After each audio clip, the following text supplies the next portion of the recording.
ভেঙে টুকরো টুকরো হয়ে যাচ্ছে তৃণমূল কংগ্রেস। তার কারণ ঋতব্রত তৃণমূলের বিরুদ্ধে অভিযোগ তোলা হচ্ছে কালীঘাট তৃণমূলের তরফে। 3টি থানায় অভিযোগ দায়ের কালীঘাট তৃণমূলের, যেখানে তৃণমূলের লোগো এবং নাম ব্যবহারের অভিযোগ সামনে এসেছে। আজকে গুরুত্বপূর্ণ বৈঠক চলছিল, যে বৈঠকটা একেবারে তপসিয়াতে হয়েছে, এবং সেই বৈঠকের পরে সিদ্ধান্ত যেটা হয়েছে যে 21শে জুলাইয়ের সমাবেশ। দেখুন, এটা নিয়েও কিন্তু রীতিমতন দড়ি টানাটানি শুরু হয়েছে। কালীঘাট তৃণমূল তারা পুলিশের কাছে আবেদন জানিয়েছে 21শে জুলাইয়ের সমাবেশ নিয়ে।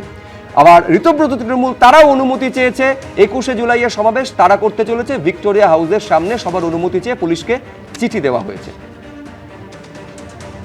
সবার অনুমতি চেয়ে সিপিকে চিঠি দিয়েছে ঋতব্রত তৃণমূল। বিদ্রোহী কাউন্সিলরদের বৈঠকে এমনটা জানিয়ে দেওয়া হয়েছে। ঋতব্রত তৃণমূল কলকাতা পুলিশের কাছে আবেদন জানিয়েছে এবং কালীঘাট তৃণমূল আবেদন জানিয়েছে। অর্থাৎ তৃণমূলের একদিকে কালীঘাট তৃণমূল মানে মমতা বন্দ্যোপাধ্যায়ের তৃণমূল, তারা আবেদন জানিয়েছে 21শে জুলাই তারা শহীদ দিবস পালন করতে চায় এবং সেই মর্মে পুলিশের কাছে একেবারে ছাড়পত্র তারা চেয়েছে, অনুমতি চেয়েছে। একই দাবি জানানো হয়েছে কিন্তু ঋতব্রত তৃণমূলের তরফেও। তারাও পুলিশের কাছে 21শে জুলাই শহীদ দিবস পালন করতে চেয়ে অনুমতি চেয়েছে।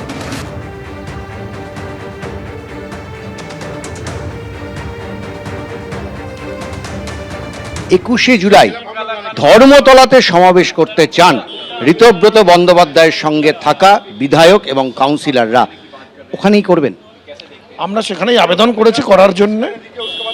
এবার দেখা যাক প্রশাসন কি উত্তর দেয়। আমরা যদি পারমিশন পাই, গায়ের জোরে করব না, যদি আমরা পারমিশন পাই নিশ্চয়ই সেখানেই করব যেখানে আমাদের 21শে জুলাই হয়ে থাকে। মমতা বন্দ্যোপাধ্যায় করতে চাইছেন, আপনারাও করবেন? সেটা তো তার বিষয়। আমরা যেটা করতে চাইছি আমরা সেই বিষয়ে বলতে পারি। আমরা করতে চাইছি সেইটা আমরা অ্যাপিল করেছি। এবার এটার পরে প্রশাসনের উপরে নির্ভর করে তারা আমাদেরকে এই পারমিশন দেবেন কি দেবেন না। আচ্ছা, মমতা বন্দ্যোপাধ্যায় বিহীন 21শে জুলাই কেমন হবে ব্যাপারটা দেখতে? বিহীন বা যোগ করে নয়, তৃণমূল কংগ্রেসের 21শে জুলাই নিশ্চিতভাবে হবে। এবং তৃণমূল কংগ্রেসের দেখবেন যারা দীর্ঘদিন থেকে তৃণমূল কংগ্রেস করেন, যারা তৃণমূল কংগ্রেস বলে চিহ্নিত তাদের অঞ্চলে, তারা সবাই সেই অনুষ্ঠানে থাকবেন।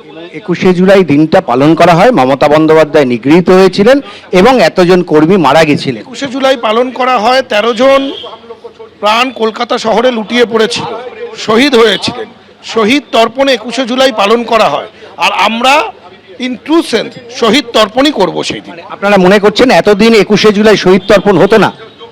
কি হতো আমি জানি না, আমরা কি করব আমি সেটা বলতে পারি। 21শে জুলাই আমাদের পারমিশন না দিলে আমরা রাস্তায় করব, আমরা সবাই অ্যারেস্ট হব, কিন্তু 21শে জুলাই আমরা করব। নির্দিষ্ট স্থানে কি করবেন যেখানে দেখি, একসাথে তো পুলিশ পারমিশনের ওপর ডিপেন্ড করে। ওরা তো কন্টেম্পটের চিঠি পাঠিয়েছে, এখন সমস্ত দলকেই পাঠিয়েছে কন্টেম্পটের চিঠি, যে 2015-18 কেসে। তা আমরা তো বললাম যদি আমাদের মঞ্চনা বাঁধতে দেয় তাহলে জিপের ওপর দাঁড়িয়ে, জিপসি গাড়ির ওপর দাঁড়িয়ে মাইক নিয়ে মমতা ব্যানার্জি মিটিং করবে, কিন্তু মিটিং হবে 100%। মানে ঋতব্রত তৃণমূলের এই লড়াই তো এবার পৌঁছে গেল রবীন্দ্রনাথ বাবু মানে একদম 21শে জুলাই নিয়ে। মিটিং তো হবে, কি কালীঘাট মিটিং তো করবে, অর্থাৎ কালীঘাট তৃণমূল, কিন্তু কতজনকে নিয়ে? একেবারে তো কালীঘাটের বাগান তো একদম ফাঁকা হয়ে গেছে প্রায়। দেখুন, প্রথমেই বলি যে এক তৃণমূলের অদ্ভুত সার্কাস শুরু হয়েছে। শহীদ দিবস একটা 21শে জুলাইয়ের যদি আমরা ধরে নিই, একটা অতজন মানুষ শহীদ হয়েছিলেন, তাদেরকে নিয়ে এসে শহীদ বা তাদের স্মরণেই তাদের পরিবারের লোকজনকে নিয়ে এসে একটা শহীদ স্মরণ সভা করা হতো। সেই জায়গাটা আজকে সার্কাসের জায়গায় নেমেছে। দুদলই প্রমাণ করবার চেষ্টা করছে যে তারা লক্ষ্মীবাবুর কা আসলি সোনে চাঁদি কা দোকান, কোনটা দোকান আসল দোকান সেইটা বোঝানোর জন্য এখন আপ্রাণের চেষ্টা। এতে সবচেয়ে বেশি খুশি কিন্তু এই মুহূর্তে বিজেপি, কারণ তৃণমূল বিজেপি আমাদের মুখ্যমন্ত্রী বলেই ছিলেন যে, আমার মনে আছে উনি বলেছিলেন যে সব দলের নাম নিশান থাকবে, কিন্তু এই দলটার কোনো নাম নিশান আমি রাখতে দেবো না। নাম নিশান দুটো নিয়ে আজকে গন্ডগোল বেঁধেছে এবং দুজনই নাম নিশান চাইছে। কেউ চাইছে, দুজনই চাইছে তাদের প্রতীকটা তাদের কাছে থাক, দুজনই চাইছেন তৃণমূল নামটা থাক, এবং এটা নিয়েই লড়াই, এটা নিয়ে দুজনই এখন ইয়ের কাছে, নির্বাচন কমিশনের কাছে গেছে।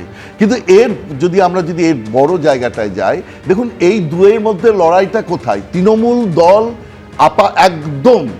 একদম মানুষের কাছে নিন্দিত হয়ে গেছে এই মুহূর্তে। এই যে লোকগুলো দাঁড়াতে চাইছে, যারা বলতে চাইছে যে আমরা সেদিন যাব, যে এমএলএ ওই 60 আর 20 80 জন, তারা এই তৃণমূলের গন্ধ দূর করতে পারবে? তারা কি তৃণমূলের গন্ধের বাইরে? তারা যখন তৃণমূল ছিল তখন তারা সমানভাবে মুখ্যমন্ত্রীর সমান বলেননি যে আপনারা কেউ প্রটেস্ট করেছিলেন? প্রটেস্ট তো করেনি তারা। চব্যচস্য লেজ্জ পেয়েও খেয়েছেন মমতা বন্দ্যোপাধ্যায়ের নেতৃত্বে থেকে। তার ছবিতে জিতে আজকে তারা তার নিচে চলে এসেছেন। মমতা বন্দ্যোপাধ্যায় অন্যদিকে অভিষেক বন্দ্যোপাধ্যায়কে ছাড়বেন না। সমস্ত দিক থেকে বোঝানো যাচ্ছে তাকে যে অভিষেক বন্দ্যোপাধ্যায় বিভিন্ন দুর্নীতিতে এই পরিমাণ যুক্ত, তাকে উনি ছাড়বেন না। এবং উনি যদি না ছাড়েন দলটা এরকম টুকরো টুকরো হবে, এটা সব স্বাভাবিক। কিন্তু এতৎসত্ত্বেও একটা কথা বলতে হয়, দুর্নীতিগ্রস্ত দল টুকরো টুকরো হয়ে ভেঙে যাচ্ছে। তা সত্ত্বেও আমি বলবো যে এই যে 60-80 জন আছে, এদের কিন্তু বাংলায় কোনো সাংগঠনিক কোনো সম্মান নেই।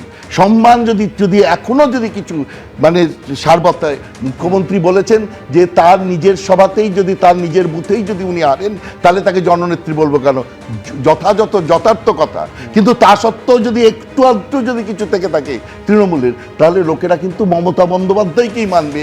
এই যে ঋতব্রত বন্দ্যোপাধ্যায় এবং তার সঙ্গে যে 60-80 যারা মমতা বন্দ্যোপাধ্যায়ের ছবির নিচে দাঁড়িয়ে জিতলেন, জিতে এসে মমতা বন্দ্যোপাধ্যায়ের সঙ্গে বেইমানি করছেন, তাদেরকে কিন্তু তারা মানবে না। বেশ আমি এইখানে অনির্বাণ বন্দ্যোপাধ্যায়ের কাছে আসবো। দেখুন, আলটিমেটলি দুপক্ষই পুলিশের কাছে আবেদন জানিয়েছে, অনুমতি চেয়ে। এখন পুলিশ কাকে আবেদন দেবে, কারটা খারিজ করবে, সেটা তো একান্তই প্রশাসনিক ব্যাপার। কিন্তু এই প্রশ্নটা অনির্বাণের কাছে থাকবে, যখন নির্বাচনের ফল প্রকাশের পর প্রথম যেদিন মমতা বন্দ্যোপাধ্যায় সম্ভবত ওয়াই চ্যানেলে সভাটা করলেন, তখনও তার ধারে পাশে যে সমস্ত মমতা বন্দ্যোপাধ্যায় ঘনিষ্ঠ আদি তৃণমূল নেতাদের দেখা গেছিল, তারাও কার্যত বেশিরভাগ এই মুহূর্তে ঋতব্রত তৃণমূলে নাম লিখিয়েছেন। ফলে প্রশ্নটা হচ্ছে, যদি মমতা বন্দ্যোপাধ্যায় বা কালীঘাট তৃণমূল 21শে জুলাই করার ছাড়পত্র পান, সঙ্গে কজন থাকবেন অনির্বাণ? সঙ্গে এই বেঈমানরা থাকুক না থাকুক তার সঙ্গে কোনো সম্পর্ক নেই, কারণ কর্মীরা থাকবেন, সমর্থকরা থাকবেন, সদস্যরা থাকবেন, যারা মাটিতে অ্যাকচুয়াল লড়াইটা করতে জানেন তারা থাকবেন। কোনো রাজনৈতিক দল শুধুমাত্র তার কটা বিধায়কের মুখ, কটা সাংসদের মুখ আছে এইটা দিয়ে নির্ধারিত হয় না। আমি খুব আশা করব যে 21শে জুলাই তৃণমূল কংগ্রেস যে সভা করবে, পুলিশ অনুমতি দিল না দিল বয়ে গেছে, মুচলেকা যারা দিয়ে বসে আছেন তারাও করে দেখিয়ে দিন তারা কটা লোক আনতে পারেন, আর কটা লোক তাদের ডাকে আসে, আর কটা লোক মমতা বন্দ্যোপাধ্যায়ের ডাকে আসে। সেদিন একদম দিনের আলোর মতো স্পষ্ট হয়ে যাবে। দেখুন, ওয়াই চ্যানেলের কথা যেটা আপনি বললেন, সেদিন এই ফিরহাদ হাকিম তিনি সেইখানে গিয়ে বক্তব্য দিচ্ছিলেন বিজেপির বিরুদ্ধে কঠিন কঠিন কথা, এমনকি ঋতব্রত ব্যানার্জির বিরুদ্ধেও কঠিন কঠিন কথা। দুদিনের মধ্যে তিনি সেখানে তাদের গিয়ে কোলের পাশে চেয়ারটায় গিয়ে বসে বলেন। অর্থাৎ আগে থেকেই বোঝাপড়া ছিল। সেই বোঝাপড়া থাকাকালীন যিনি ওখানে গিয়ে এত বড় বড় কথা বলছিলেন, তার মনের মধ্যে বেইমানি। এই বেইমানদের সঙ্গে কে থাকবে, এই প্রশ্নটাই তো অবান্তর। বেইমানদের সঙ্গে বেইমানরা ছাড়া কেউ থাকে না। এবং মজার বিষয়, আপনি খেয়াল রাখবেন, বেইমানরা নিজেরাও নিজেদের পাশে থাকে না। আমরা আপনাকে উদাহরণ দিয়ে বলি, যুক্তিতক্ক অনুষ্ঠান কদিন আগে হলো, প্রসূন বন্দ্যোপাধ্যায় যিনি এখন এই মুচলেকা তৃণমূলে নাম লিখিয়েছেন, তাকে কুণাল ঘোষ বারবার বলেছিলেন আপনার দলের চেয়ারপারসনকে আপনি নামটা বলুন। উনি অরূপ রায় নিজেরাই তার আগের দিন তারা হোটেলে বসে ঠিক করে নিলেন নিজেদের মতো, সেই নামটাও তিনি বলতে পারেননি।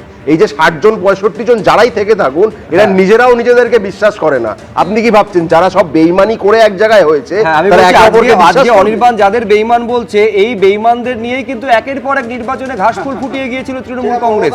তখন সেটা বেইমান বলে মনে হয়নি, তখন কার্যত উন্নয়নের ডাকে তারা সাড়া দিয়েছেন। ফলে সবটা হচ্ছে কোন দৃষ্টিভঙ্গি থেকে আপনি দেখছেন, কোন দৃষ্টিভঙ্গি থেকে তৃণমূল কংগ্রেস দেখছে, এবং কোন সময়ের আপনি ব্যাখ্যা করছেন, পুরোটা তার উপরে নির্ভর করে। এবিপি আনন্দ, এগিয়ে থাকে, এগিয়ে রাখে।